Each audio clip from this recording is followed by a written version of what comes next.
বাচ্চারা, তোমরা সবাই কেমন আছো? আমি মৌসুমী দত্ত তোমাদেরকে আজকে বর্ণমালা শেখাতে এসেছি। ঠিক আছে?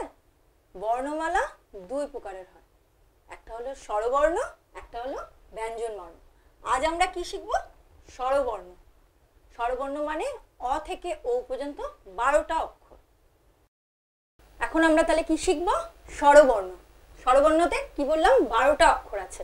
হ্যাঁ, অ, আ, হস্যই দীর্ঘই।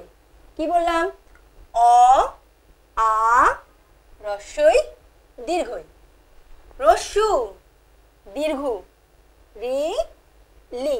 আবার বলছি, রস্যু, দীর্ঘ, রি, লি। এ, ওই, ও, ও। আবার বললাম এ, ওই, ও, ও।